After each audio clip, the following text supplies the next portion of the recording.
Welcome to Cash Talk, the podcast where we delve into the depths of finance, business, and life itself. I'm your host, John Cachia, a multi-award-winning wealth advisor with a passion for empowering ambitious Australians to confidently achieve financial freedom.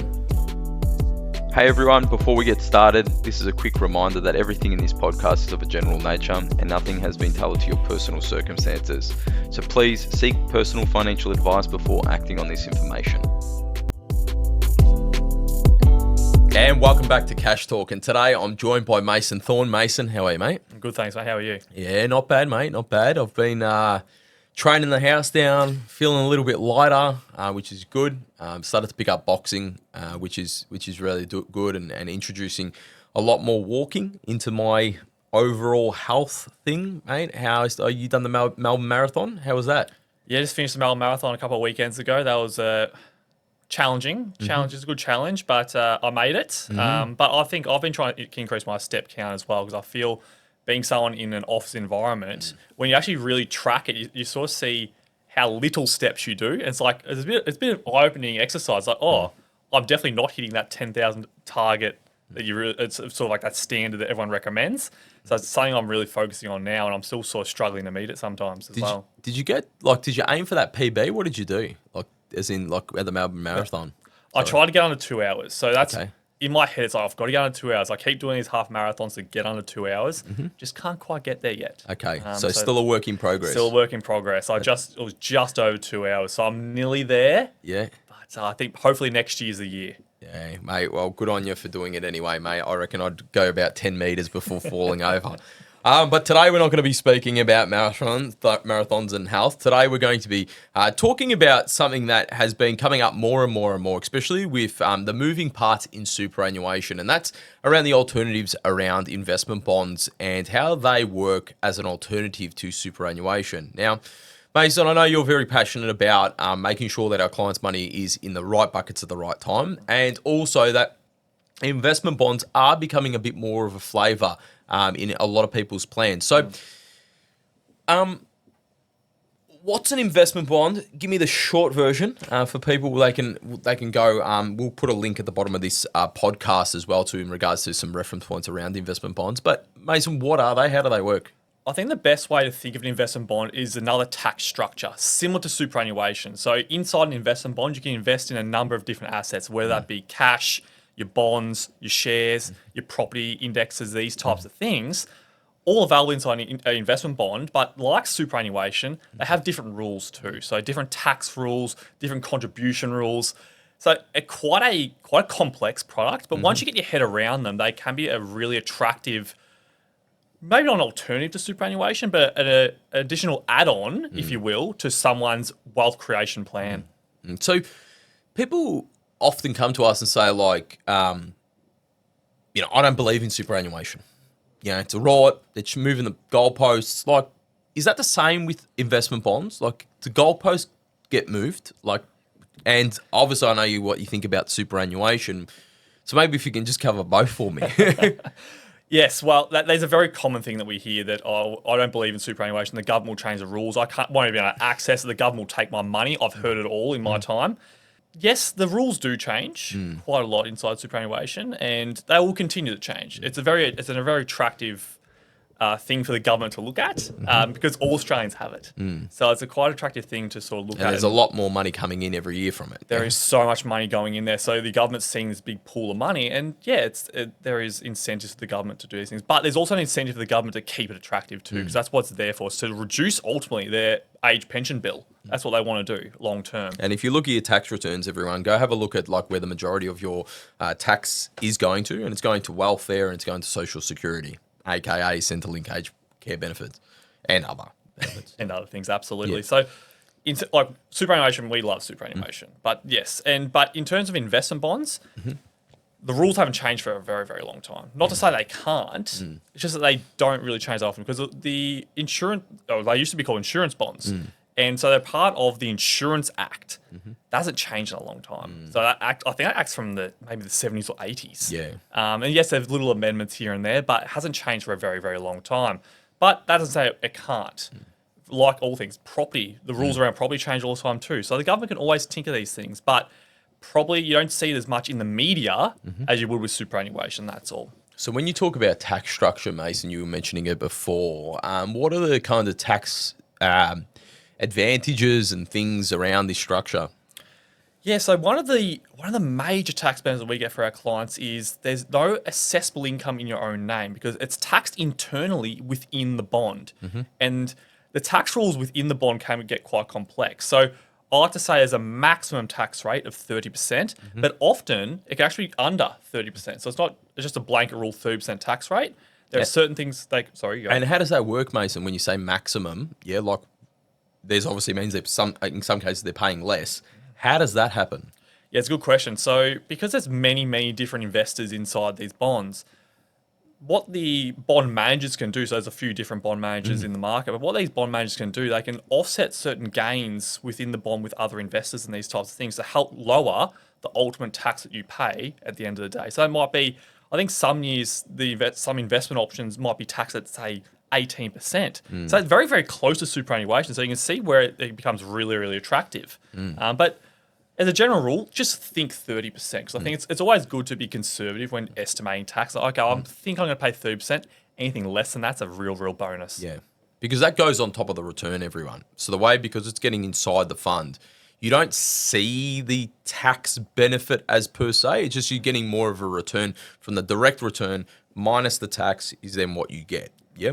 So cool, up to 30%. Any other tax considerations or tax benefits, Mason? Yeah, there's a major one. It's a huge one. So after 10 years, it then becomes capital gains tax free. Yeah, that's massive, isn't it? It's massive. So when we're building wealth, at the end of the day, we're building wealth to eventually use the wealth.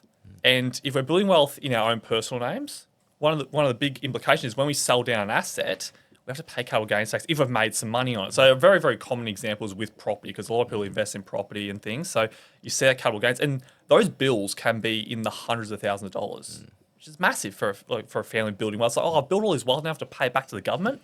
It's a bit of a bitter pill to swallow for some people. Whereas in these investment bonds, after 10 years, there's no capital gains tax, which is quite a massive benefit. And particularly if you're looking to pass this wealth on, huge.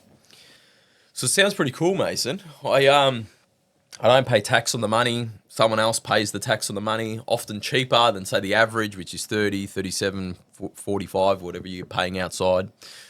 I'm just going to borrow 500,000 and I'm going to put it into this investment bond. Sounds like a great idea. I get money from an item, maybe do some debt recycling, and then put it in. Is that the case, Mason? It's a good question. It's a very good question. And you can see why it sounds like a pretty good idea on paper, doesn't it? So, I borrow some money, I might be able to claim the deductions on the interest of that loan. And just so you know, I said that, obviously I know the answer, but it's also because we get this a lot. Yeah, absolutely. And the reason why it's perhaps not such a good idea, John, is because, as I said before, there's no assessable income. So we can't claim that interest as a tax deduction because we're not earning an income from that money. And that's a very clear distinction of why you can claim that money or that interest rather as a tax deduction. So I'd probably err on the side of caution of that, John, and probably not go down that pathway. Yeah. There's probably other ways you could invest rather than doing it that way. So is most of the contributions that you're seeing, Mason, they're built up over time? Absolutely. So one of the great things about these bonds is you can set up regular investment amounts. So like a regular savings plan, if you will. So it's just a direct debit, goes in, and it eliminates the human from the decision. So it sort of automates the investment and just buy along, just dollar cost average as you go along. So yes, you're using after-tax money to invest in here, but similar if you're good to invest in shares in your own name, that would be after-tax money as well. So it's a really great alternative there. And the other big one that I see as well too is like, think about when you have paid off your house and you do have extra cash flow and you might be still far away from accessing superannuation because superannuation is still the best tax structure, okay? But this gives you the ability to potentially retire early in a tax effective way. Like if you're a 35-year-old, 20 years of putting money into this, 55, grab the money, remember 10 years tax free, then start drawing down. Then you've got to superannuation and also the real kind of high net worth kind of people as well too. When you're exceeding transfer balance caps inside superannuation, or there's inheritance coming through, and especially with $4 trillion being passed through from, the baby boomers down to the millennials, you can see how investment bonds are now resurging as a very, very popular tool to use in combination with superannuation. Because even though Mason's talking about such great things and things to look out for, superannuation still is the best tax structure in Australia. You've got a 15% contribution tax and you've got a tax-free on the way out. Conditions apply. But for most people, that's what they're working with in superannuation, aren't they? 100%. And the only downside is that delay when you can touch it. So it doesn't help us retire early. And this is the thing. And a lot of our clients come to us wanting the flexibility to say, if I wanted to take a year off work, can I do that? Superannuation doesn't help you do that if you want to do it before 60. Yeah. So this is where investment bonds provide that addition to the strategy where, yes, we still want to build up wealth in superannuation for our retirement. So from 60 onwards, we're set. But what do we do from 50 to 60? So Mason, out of these two structures, because it sounds like you've got superannuation taken care of for 60 plus, and you've got non-super assets in investment bonds, when do you go direct? When do you invest in outside of these two structures? I think it really depends on what your goal is, doesn't it? So I won't say it's a common strategy, but a very popular strategy that people come to us with is with debt recycling. And we talked about before around how to borrow money, you wouldn't put into an investment bond because you wouldn't get the deduction. But if you're looking to do a debt recycling strategy, then perhaps investing directly does make sense for you, where you want to invest in an income-producing, dividend-paying sort of investment. That extra income goes towards our home loan, and that strategy works to pay down your non-deductible debt as quickly as possible. That's where I see a direct investment strategy being really, really beneficial for someone. And so that's when you kind of like maybe year 2, year 3 working with someone, you form the right habits, form the right behaviors. We might want to take this acceleration a little bit further. Let's get some debt recycling happening here, get some tax efficiencies happening, start to build some more passive income. But you're still doing that in combination with, aren't you? Absolutely. It's not one size fits all with anything. And I think a lot of time it's very much doing a lot of different things for different goals. So the investment bond might be for the goal to retire early because we want that funds there for our 50 to 60 before we can access super. Super's our long-term bucket from 60 onwards. But because a lot of people come to us with home loan debt. They've bought the home, they're living there, they're loving it. It's like, I want to live here forever, but we don't like owing people money. It seems like, I just want to pay the bank back. I don't want to invest yet. I just want to pay the bank back. Debt recycling gives us a bit of both. So you can see how we've got a 3-pronged attack for 3 different goals. So I think it's really important that it's not just putting all your eggs in one basket. We are spreading risk, but also spreading our surplus cash flow for different purposes. Yeah. And also very hard to put a direct property into an investment bond. Yeah. So if we want to leverage and we want to use other asset classes, investment bonds are typically your liquid assets, cash, fixed interest, direct equities. Any private? I don't think they're private. It'll be just alts. Yeah. I don't think they're private. And you can get some ethical stuff in there as well too. But yeah, depending on what the goal is, the time horizon, because, if you're a 55-year-old and you haven't maxed out all your contributions inside superannuation, you're not going to be probably looking at an investment bond, yeah? You're also probably not going to be looking at direct investments as much as you want to quarantine those in good environments because you don't want to be taxed on that money. And this is the thing, we always are fascinated, and me and you have heaps of chats about this, superannuation, concessional contributions, that's investing in pre-tax money. Yeah, getting 15% on the way in, great. I'm keeping 85% of it. Yeah. When you're investing in direct or outside super, you're going your income minus tax, yes, minus fees, then investing. So we're trying to get as direct to the investment, and try to mitigate all of those middle things that happen. Yeah. So, and the other thing is as well too is capital growth, which is a big one. So when you think about capital growth, if you're directed in your own name, not including companies, let's just talk family trusts and you're talking individuals. Yes, you get the 50% tax concession after 12 months, but you're still getting taxed on that money. Correct. Whereas in an investment bond and superannuation, you've got an ability to not get taxed on capital growth. That is huge, Mason. Yeah, and I think people don't consider like tax structures enough when they're making decisions, you know. And I must admit, the majority of my asset pool is, besides property, because like I said, direct, is in those two structures. Yeah, and don't get me wrong, I have assets outside of those two structures for some of the things we've spoken about today. But I want to make sure that no one's getting their hands on my money if they don't need to. I don't want any donations to the tax office if they don't need to. So it's good to really flesh out that it's not an alternative. It's not about like you don't do superannuation or you don't do investments. There's a combination of, and depending on the person's circumstances is how much you apply to what, and depend on what speed you want to do certain things as well too. So if you want to add in leverage, you know, those two bonds and superannuation probably aren't going to be that good for that stuff. So it's complex in a way, but if you map out things right and you plan them right, it actually isn't complex as well too, isn't it, Mason? Exactly. It's all about education, isn't it? And when you learn these things, it becomes clearer. And financial literacy is just so important. But I think something we haven't really talked about too is with investment bonds, some of the estate planning benefits too. Oh yeah, big one. They're huge because they don't have to form part of the will. So explain that a little bit more to me, Mason. So let's say I've got $100,000 in this investment bond. I die. What happens? Yeah, it's a good question. So remember how I said before how they used to be called insurance bonds? It's because there is still a beneficiary and a life insured within this investment bond structure. So when you set it up, let's say I've set one up. So I've got Mason, I'm the life insured, and the beneficiary I've made to Me. to John. Sure. And this is another no, but this is another Yes. big thing. So Mason, you can choose anyone to be the beneficiary.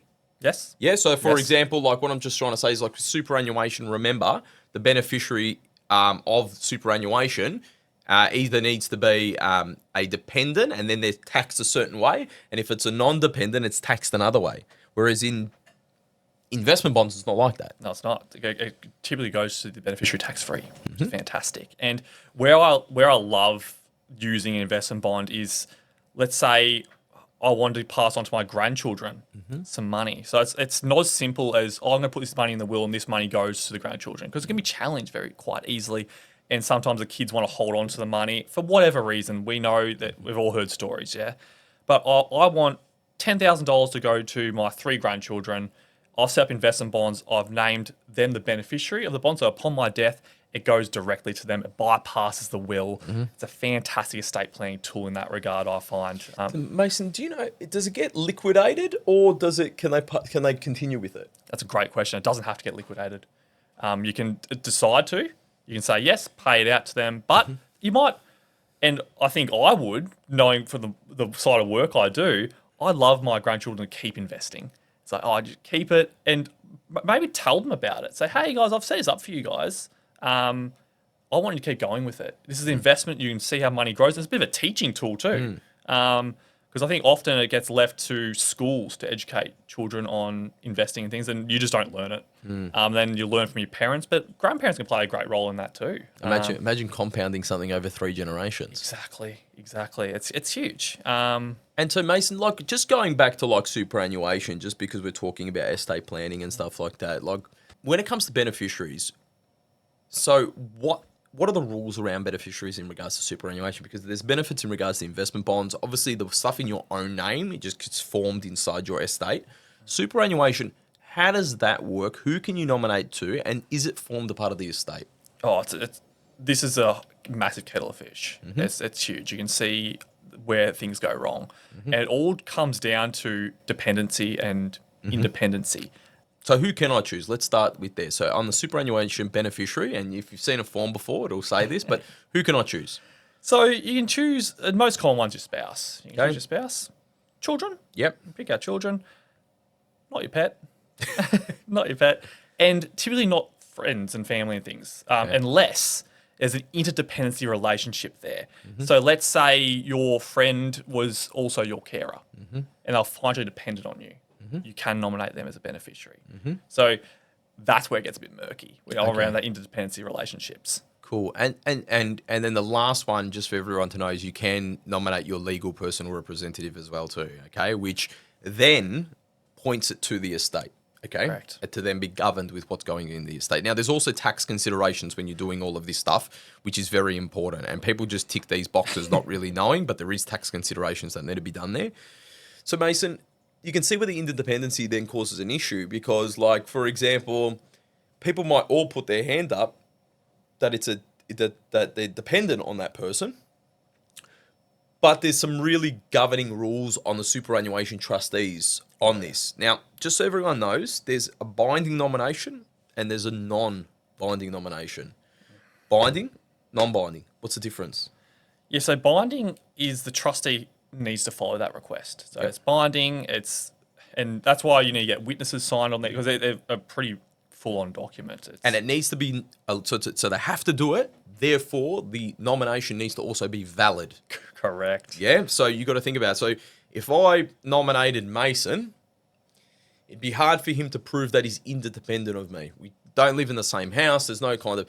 So if I nominated Mason, as much as I loved him, superannuation will say, there's no relationship here. This is not a binding agreement. We're going to now move this because of the laws that regulate us into a non-binding arrangement.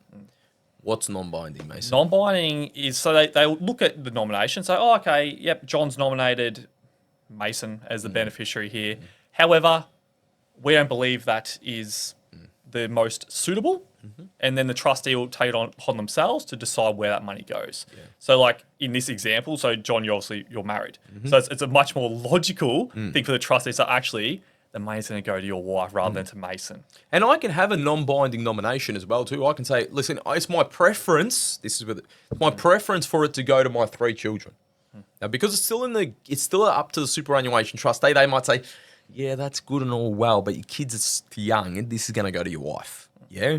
So it's binding is binding.